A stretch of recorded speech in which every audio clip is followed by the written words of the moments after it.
2-0 win against Bemidji on Friday, and then a 4-1 loss against the Beavers on Saturday.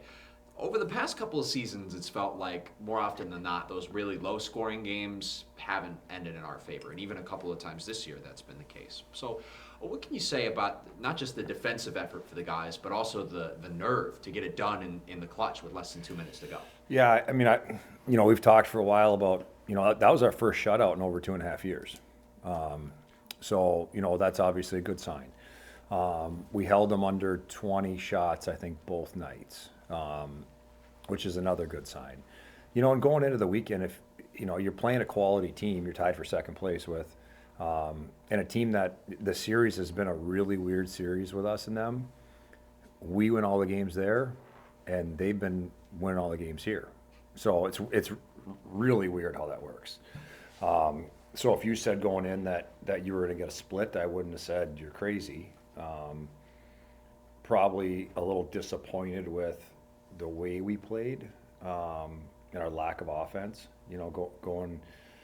Going 6 periods and basically scoring 2 goals. So that's something that we have to kind of sort out. But we've talked defense, we've stressed defense. We've talked about it from day one because I do think that the offense, as it's shown, is for the most part is going to be there. And if you can learn to live in those games, those 1-goal games, those low-scoring games, and play comfortable in them, like you have a chance to come out like we did on Friday night on the right side of it.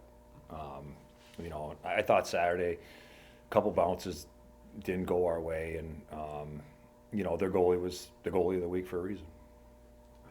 So, touching on Saturday's game, like you said, Coach, I mean, the Cats outshot the Beavers, dominated them in the face-off circle, only got called for 3 penalties in the game. In your eyes, what was it that just wasn't clicking for the Wildcats on Saturday? I thought one area that we just haven't, we've been way better in the half court. So anything in the half court, around the net front, areas that in the past we typically haven't, been as strong, we've been way better. An area that has become now is at first it was kind of like, okay, it's just going to come, is our rush offense. We right now are not generating anything off the rush. And I think Saturday was, a little bit of a culmination of it.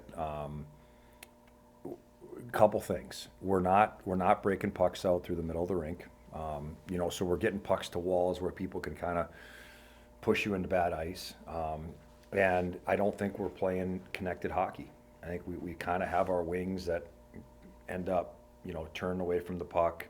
We're losing a little bit of speed. So games like that, sometimes you need to get a look off the rush. And, right now it's an area that we do need to clean up. We need to find a way. It's been a stressing point this week.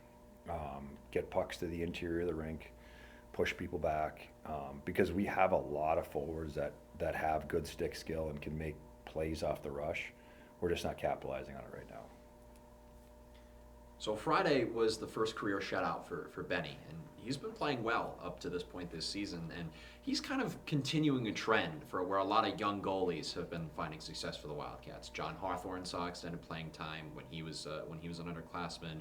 Rico came in, started a lot as a freshman. Charlie Glockner was all CCHA rookie team last year. How has your program continuously been able to find success with these young and relatively inexperienced goaltenders?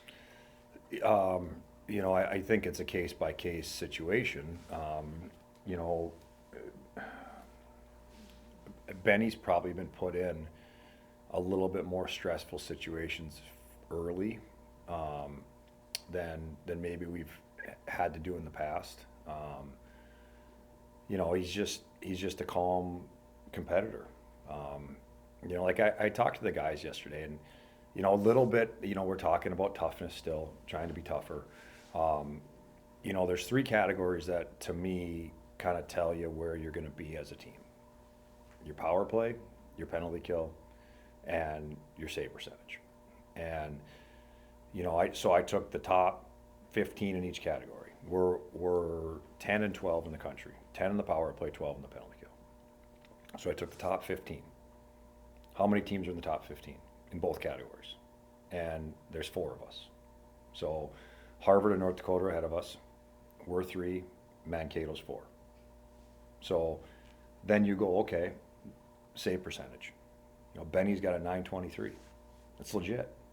So, all the areas that, areas you have to coach, power play, penalty kill, and an area that, is kind of an X factor, all check the box. That tells you should be a top 10 team. We're just not clicking on all cylinders right now. Obviously, disappointed being 2 games over 500. That's disappointing. In the league, I still think we're in a pretty good spot. But now we got to start making some hay and capitalizing on areas of our strength. And, one area that needs to get better is our 5-on-5 play. And that's been holding us back. And it's not going to get any easier this week at Mankato for a Friday-Saturday matchup. Yeah. Coach, your thoughts on this matchup with the Mavericks? Well, the year starts and, everybody says this is the year they're down. It's the rhetoric in college hockey. And I get it. Like, you lost 100 points in 2 guys. And just those 2 guys had 100. Reggie Lutz is a big-time scorer. They had some really good defensemen, heart and soul type guys. And then they had the Hobie Baker winner. So I get it. Like, I get everybody thinks that. They've won 26 games in a row at home. It's the longest winning streak in college hockey at home. So last year they were beating teams 8-1. They're just beating them 4-1 now. I mean, that's the reality of it. So I told the guys, like, I don't want to hear that they're down. I don't want to hear that, because is anybody beatable? Anybody's beatable, 100%. They've never really played an off night against us. We seem to get their best effort. And if you're going to beat them, they're not lowering the bar. So you need to get above the bar to win a game there. Like, there's no, honestly, like, what they do is no different. It's no different than the same things that we try to do. We talked about this yesterday. So Denver's the number 1 team in the country. We had video of Denver start the year. They're playing Notre Dame, and kind of what we showed our guys is like, here's DU. Hard rim it, push it back underneath, load it high, escape it, shoot it, get to the net outnumber, recover. I said, where in here is skill?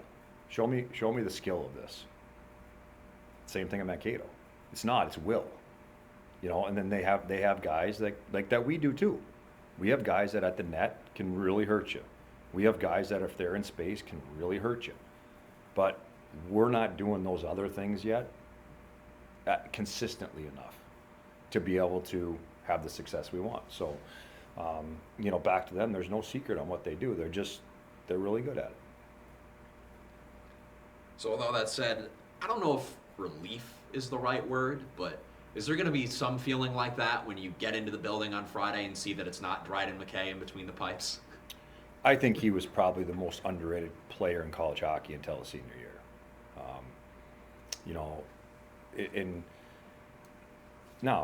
These guys could be the same. Could be the same thing. What Dryden did though was there's a moment in every game that the game was still 0-0, and he would make a major league save on a major league chance, and then they could score.